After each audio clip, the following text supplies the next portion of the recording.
SS Beautician and Makeover Training Center.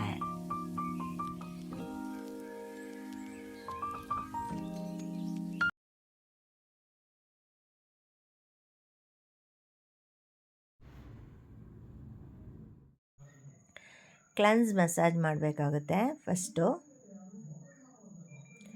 ಎಲ್ಲ ಒಂದು 5 minutes massaging ಮಾಡಬೇಕಾಗುತ್ತೆ.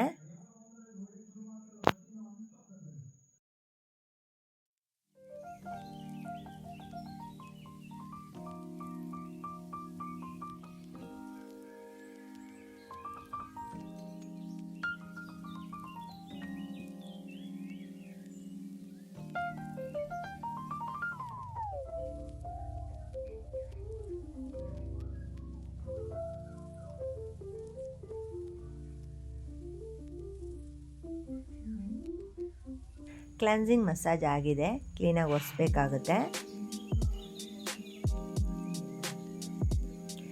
ಇವಾಗ ನೋಡಿ ಸ್ಕ್ರಬ್ ಮಸಾಜ್ ಮಾಡಬೇಕು.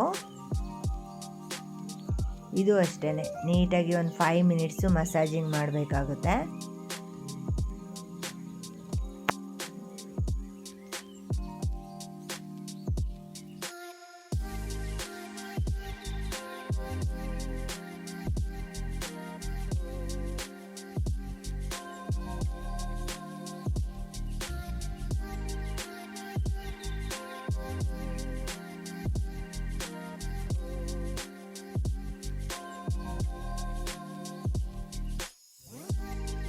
ಫೈವ್ ಮಿನಿಟ್ಸ್ ಮಸಾಜ್ ಆಗಿದೆ. ಇವಾಗ ಸ್ಟೀಮ್ ಕೊಡ್ತಾ ಇದ್ದೀನಿ. ಇದು ಅಷ್ಟೇ 5 ಮಿನಿಟ್ಸು ಸ್ಟೀಮ್ ಕೊಡಬೇಕಾಗುತ್ತೆ.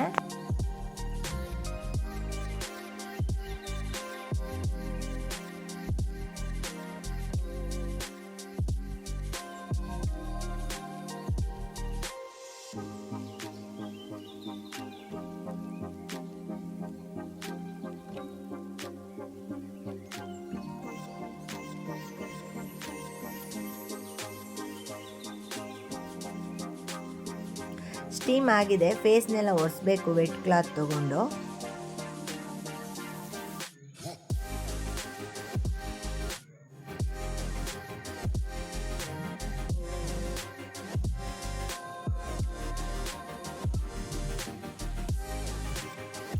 ಇವಾಗ ಬ್ಲ್ಯಾಕ್ ಹೆಡ್ ಮತ್ತು ವೈಟ್ ಹೆಡ್ಸ್ ರಿಮೂವ್ ಮಾಡಬೇಕಾಗುತ್ತೆ.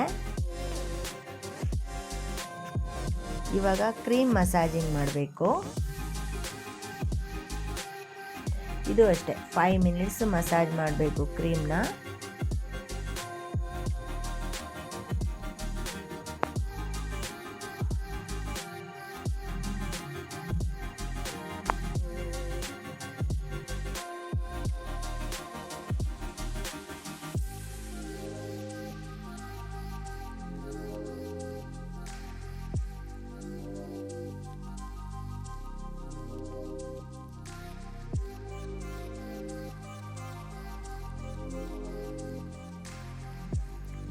ನಾನು 4th ಬಂದು ಪ್ಯಾಕ್ ಆಗ್ತಾ ಇದ್ದೀನಿ. ಅದು ಕಂಪ್ನಿಯಲ್ಲಿ ಹೇಗಿರುತ್ತೆ ಅಂತಂದರೆ 5th ಪ್ಯಾಕ್ ಇರುತ್ತೆ, 4th ಬಂದು ಜೆಲ್ ಇರುತ್ತೆ. ಸೊ ನಾನು ಅದು ಸಾಫ್ಟ್ ಆಗೋಕ್ಕೆ ಗ್ಲೋನೆಸ್ಗೋಸ್ಕರ ನಾನು 5th ಬಂದು ಜೆಲ್ ಮಸಾಜ್ ಮಾಡ್ತೀನಿ. ನೀವು 4thಗೆ ನೀವು ಜೆಲ್ ಮಸಾಜ್ ಮಾಡ್ಬೋದು ಬೇಕಾದರೆ. ಸೊ ಏನಂತಂದರೆ ಇದು ತುಂಬ ಟೈಟ್ ಆಗಿರುತ್ತಲ್ವ ಸ್ಕಿನ್ನು, ಅದಕ್ಕೋಸ್ಕರ ನಿಮಗೆ ಮಾಯ್ಶ್ಚರೈಸರ್ ಒಂದೊಂದರಲ್ಲಿ ಮಾಯ್ಶ್ಚರೈಸರ್ ಕೊಟ್ಟಿರ್ತಾರೆ, ಸೊ ಒಂದೊಂದರಲ್ಲಿ ಮಾಯ್ಶ್ಚರೈಸರ್ ಕೊಟ್ಟಿರಲ್ಲ. ಸೊ ಅದಕ್ಕೋಸ್ಕರ ನಾನು ಪ್ಯಾಕ್ ಆದಮೇಲೆ ಜೆಲ್ ಮಸಾಜ್ ಮಾಡ್ತೀನಿ. ಇವಾಗ ನೋಡಿ ಪ್ಯಾಕ್ ಆಗ್ತಾಯಿದ್ದೀನಿ. ಇದೊಂದು 10 ಮಿನಿಟ್ಸು ಡ್ರೈ ಆಗಲಿ. ಇದು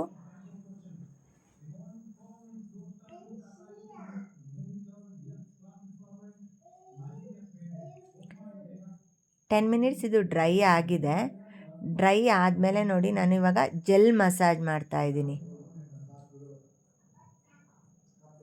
ಇದು ಕಂಪ್ನಿಯವರು 4th ಅಂತ ಕೊಟ್ಟಿರ್ತಾರೆ. ನೀವು 4th ಆದರೆ 4th ಮಸಾಜೇ ಮಾಡ್ಬೋದು ನೀವು, ಇಲ್ಲ ಅಂದರೆ ನೀವು 5thಗೆ ಮಸಾಜಿಂಗ್ ಕೊಡ್ಬೋದು. ತುಂಬ ಚೆನ್ನಾಗಿರುತ್ತೆ, ಸ್ಕಿನ್ ತುಂಬ ಟೈಟು ಕೂಡ ಆಗುತ್ತೆ. ಇದೊಂದು ನಾನು 10 ಮಿನಿಟ್ಸು ಮಸಾಜಿಂಗ್ ಮಾಡ್ತೀನಿ ನಾನು. ಇವಾಗ ಆಗಿದೆ. ಇವಾಗ ನೀವು ಫೇಶಿಯಲ್ ಮಾಡಿಸ್ಕೊಂಡು ಹೋಗಿರೋ ದಿನ ಯಾವುದೇ ರೀತಿ ಸೋಪ್ ಆಗಿರ್ಬೋದು, ಕ್ರೀಮ್ಸ್ ಆಗಿರ್ಬೋದು, ಹಾಟ್ ವಾಟರು ಏನು ಯೂಸ್ ಮಾಡಬೇಡಿ. ಐಸ್ ಕ್ಯೂಬಲ್ಲಿ ಮಸಾಜ್ ಮಾಡ್ಕೊಳ್ಳಿ ನೀವು.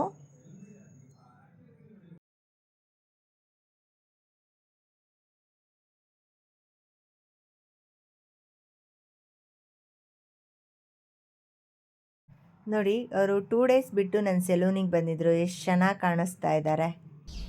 ಯಾರೆಲ್ಲ ನನ್ನ ಚಾನಲ್ನ ಸಬ್ಸ್ಕ್ರೈಬ್ ಆಗಿಲ್ಲ, ಸಬ್ಸ್ಕ್ರೈಬ್ ಆಗಿ, ಲೈಕ್, ಕಾಮೆಂಟ್, ಶೇರ್ ಮಾಡಿ. Thank you so much.